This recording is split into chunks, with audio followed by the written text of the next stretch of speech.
Hello दोस्तों, स्वागत है आप सभी का इलेक्ट्रॉनिक स्टडी यूट्यूब चैनल पर। नमस्कार। आज हम बात करने वाले हैं अपने इस वीडियो में आपके डीएलएड थर्ड सेमेस्टर से। जी हाँ, यहाँ पर गणित को मैंने एक बार फिर से रिज्यूम किया है, आप समझ लें, क्योंकि काफ़ी दिन हो गया जो है बैंकिंग के बाद से मैंने यहाँ पर जो है मैथमेटिक्स रोका हुआ था। ऐसा नहीं है, बिल्कुल आपका पैरेलली आपका संस्कृत अब तक चल रहा था। तो यहाँ पर मैथमेटिक्स में जो आपका नेक्स्ट जो चैप्टर होगा वो है लॉग। आप बोलते हो लॉगरिदम करके, आप बोलते हो उसको, हिंदी में लघुगणक कहते हो। इस वीडियो को आप पूरी तरीके से ज़रूर देखिएगा, पूरी तरीके से लॉग के कॉन्सेप्ट को समझने के लिए। वीडियो शुरू करने से पहले आप लोगों को मैं बता दूं, जो सीटीईटी जुलाई में जो आने वाला है उसकी पूरी तरीके से तैयारी करना चाह रहे हैं, या फिर यूपीटीईटी की जो लार्जेस्ट प्लेटफॉर्म है ई लर्निंग प्लेटफॉर्म है आपका अनअकैडमी, वो लेकर के आया है ऑनलाइन एक तरीके से कोर्सेज़, कुछ प्लस कोर्सेज़, जिसमें आप बहुत ही कम किफ़ायती दाम पर आप जो है इन कोर्सेज़ को जो है परचेज़ करके अपनी सीटीईटी या यूपीटीईटी की बेहतरीन तैयारी कर सकते हो। यहाँ पर इसके आप बेनिफिट्स देख लीजिए क्या कुछ है इसमें। आपके 30+ hours of live sessions every day, और बाकी आपके 20 टॉप एजुकेटर्स यहाँ पर पढ़ा रहे होते हैं टेट को लेकर के। डाउट क्लियरिंग सेशंस, आपकी पीडीएफ फाइल को ले लीजिए, जो है वीकली क्विजेज, मेगा क्विजेज, आपकी एडवर्टीजमेंट फ्री वीडियोस, सारे आपको बेनिफिट्स यहाँ पर देखने को मिलते हैं। हर महीने आपके नए कोर्सेज भी देखने को मिलते हैं, हिंदी अंग्रेजी दोनों भाषाओं में। जिसमें भी आपको ठीक लगे आप वो पढ़ सकते हैं उन भाषा में जा कर के।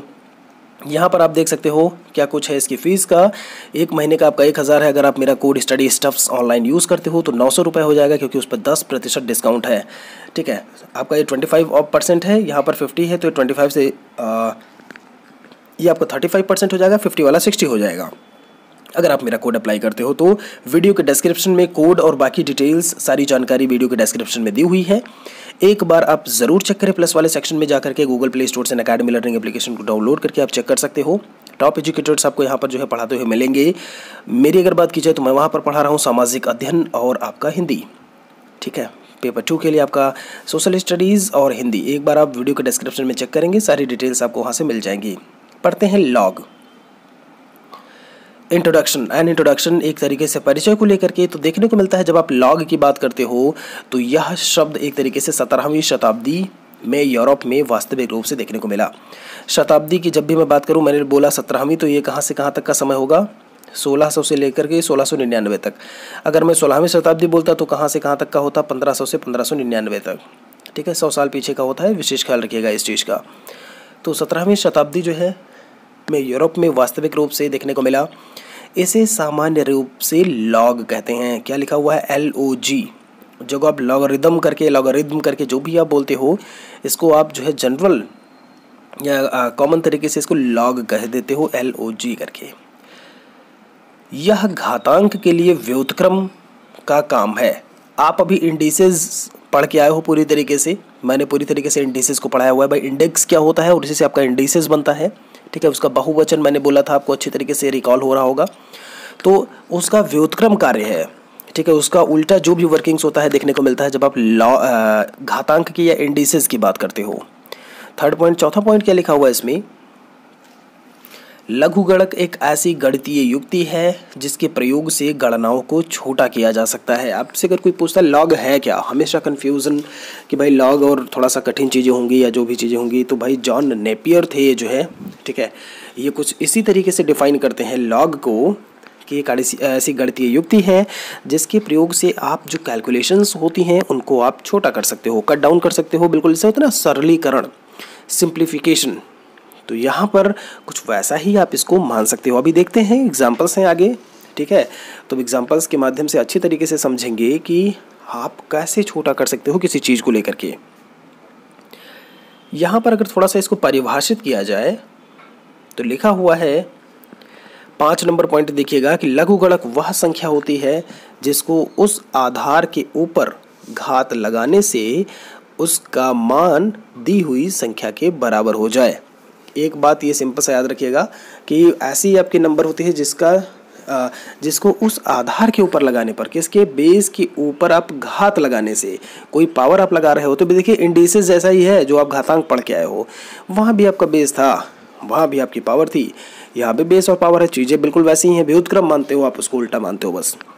देखते हैं, तो उस आधार के ऊपर घात लगाने से उसका मान दी हुई संख्या के बराबर हो जाए। जैसे एग्जाम्पल में आप देखोगे तो लिखिए, बहुत ध्यान से एग्जाम्पल देखिएगा, बहुत ही इजी एग्जाम्पल है, समझ में भी आ जाएगा। जैसे मैंने लिखा 10 आधार पर, बेस क्या है 10 है, 10 आधार पर 1 लाख का लघुगणक जो है वो 5 आएगा।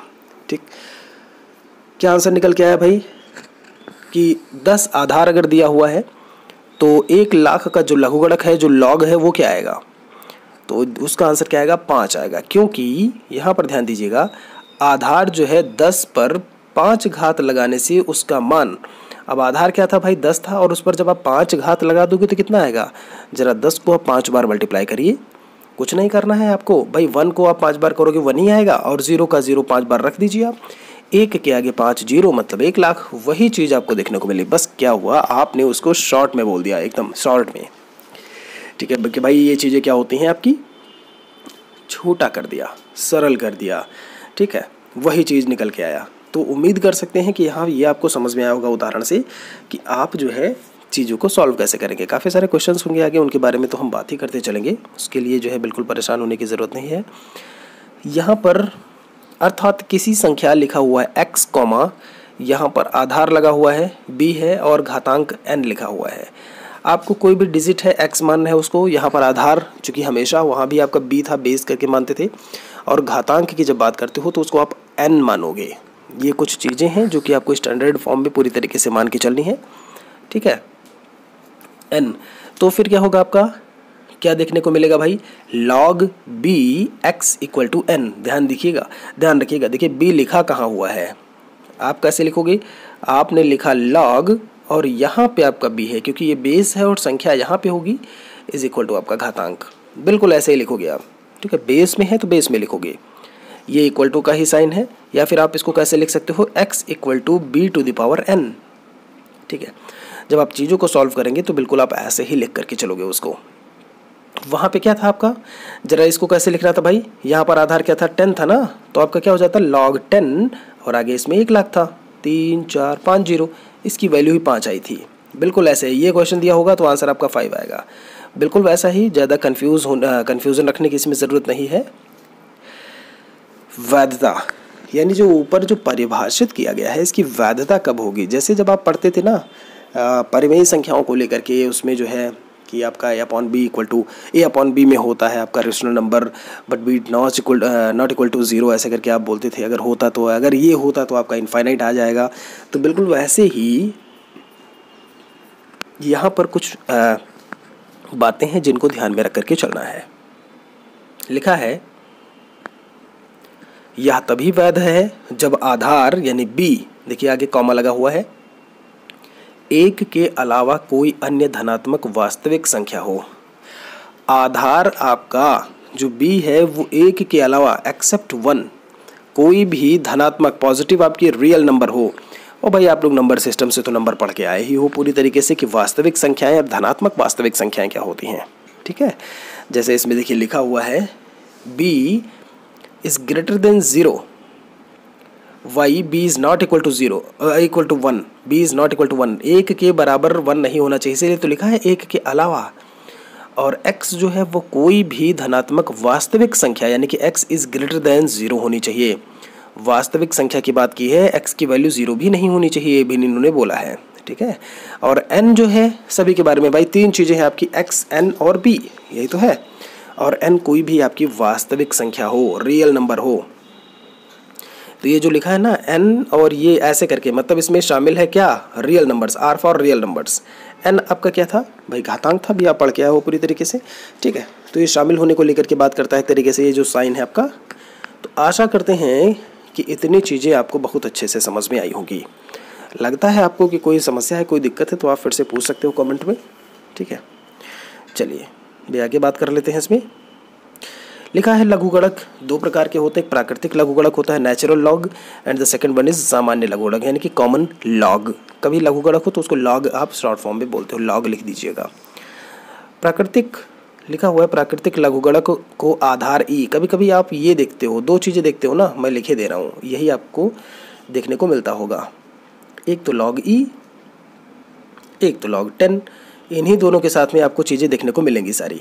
तो log e वाला जो होता है वो प्राकृतिक लघुगणक कहलाता है, और जो सामान्य log होता है, कॉमन log की जब आप बात करते हो तो उसको आधार 10 के साथ में लिखते हो, मतलब आधार संख्या क्या होती है वहाँ पर 10 होती है। प्राकृतिक log को ln, ठीक है, ln से आप दर्शाते हो। नोट करके एक पॉइंट लिखा हुआ है, विशेष ध्यान दीजिएगा। हेनरी ब्रिज ने 1670 में किसी फलन की गणना हेतु एक लघुगणक तालिका, आप जब हाई स्कूल उसमें इंटरमीडिएट में जब रहे होंगे तो लॉग टेबल आपको मिलती थी, एग्जाम में भी लॉग टेबल दी जाती थी कि भाई इससे पहचान के लिखिए, तो लघुगणक तालिका जो थी उन्होंने ही प्रतिपादित की थी हेनरी ब्रिज ने 1670। देखिए 17वीं शताब्दी ही है, क्योंकि 1600 से 1699 आपका डेट था। तत्पश्चात लॉग को व्युत्क्रम, लॉग का जो व्युत्क्रम होता है उसको आप प्रति लघुगणक एंटी लॉग के नाम से परिभाषित करते हो। तो दोस्तों उम्मीद करते हैं यहाँ तक जो चीज़ें मैंने आपको बताई वो बहुत ही अच्छी तरीके से समझ में आई होंगी। अभी इस वीडियो में फ़िलहाल इतना ही। वीडियो अच्छा लगा हो तो लाइक और शेयर भी कर दीजिएगा। जो प्लस वाली चीज़ें मैंने बताई हैं CTET UPTET की तैयारी के लिए, आप उसको भी जो है देख सकते हो एक बार जा करके, ठीक है। वीडियो का डिस्क्रिप्शन में सारी चीज़ें दी हुई हैं। कोई समस्या है, कोई सवाल है तो कमेंट में लिख दीजिएगा। हाजिर होते हैं नए वीडियो में नए टॉपिक के साथ में। शुक्रिया तब तक के लिए।